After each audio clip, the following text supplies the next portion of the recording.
რომ ახალ თეატრს არ შეეძლო არ გაეკეთებინა განცხადება. მოგესალმებით ისევ ჩვენ, ისევ თეატრის წინ და ისევ ქუჩიდან. ჩვენ გვაიძულეთ დაგვეტოვებინა ჩვენი პროფესიული სივრცე და გამოსულიყავით გარეთ ჩვენი მაყურებლისთვის, რომელიც 45 დღეა შინ არ შესულა. ჩვენ გავჩერდით იმ უსამართლობის გამო, რომელიც ხდება დღეს ჩვენს ქვეყანაში. ჩვენ შევწყვიტეთ ჩვენი სპექტაკლები ამ დროსთვის, რომელიც უკანონოდ ყოველგვარი მტკიცებულებების გარეშე იმყოფება რეჟიმის ტყვეობაში და სხვა პოლიტპატიმრებისთვისაც ასევე. ჩვენ არ დაგვიტოვეს სხვა გზა. ჯერ პოლიტიკოსებმა წაგვართვეს პროფესია იაფასიანი შოუებით და მერე სასამართლომ უხეირო, უნიჭო ბუფონადებით, რომელიც მომსწრენით ვიყავით გუშინ და დღესაც მოხდა უბედურება.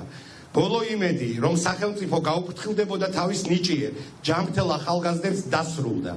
მიუხედავად იმისა, რომ გარდა ჩვენი თეატრისა სრულიად სახელოვნებო სფერომ, მისმა 2000-მდე წარმომადგენელმა მხარი დაუჭირა და ხელმოწერით დაადასტურა ანდრო ჭიჭინაძის თავმდებობა, სახელმწიფომ სასამართლოს პირით გამოგვიცხადა, რომ დღეს ასეთი სფერო ქვეყანაში არ არსებობს. ისინი ჩვენ ვერ გვხედავენ, ჩვენ არ ვარსებობთ მათთვის. აქამდე ჩვენ ავირჩიეთ პროტესტის პასიური ფორმა. დღეს კი ვასო აბაშიძის სახელობის ახალი თეატრის დასი და მე, მისი სამხატვრო ხელმძღვანელი დავით დოიაშვილი მოვითხოვთ. ამავე თეატრის მსახიობის, ანდრო ჭიჭინაძის და სხვა პოლიტპატიმრების, ადვოკატების მიერ გასაჩივრებული გუშინდელი გადაწყვეტილების გადახედვას და მის გამოშვებას არაუგვიანეს ამა წლის 20 იანვრამდე.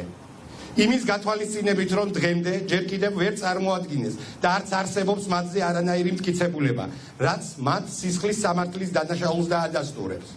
ჩვენი მოთხოვნის არ გათვალისწინების შემთხვევაში ჩვენ პასიური პროტესტიდან გადავალთ მოქმედებაზე და ნახავთ რეალურად, ვაჩვენებთ რა ძალა აქვს ხელოვნებას. გვპირდებით, თქვენ ვერასოდეც ნახავთ მორჩილ თეატრს. თქვენ უკვე ნახეთ გაჩერებული თეატრი, მაგრამ ჯერ არ გინახავთ თეატრი ერთი რიგითი ჯარისკაცისთვის მებრძოლი.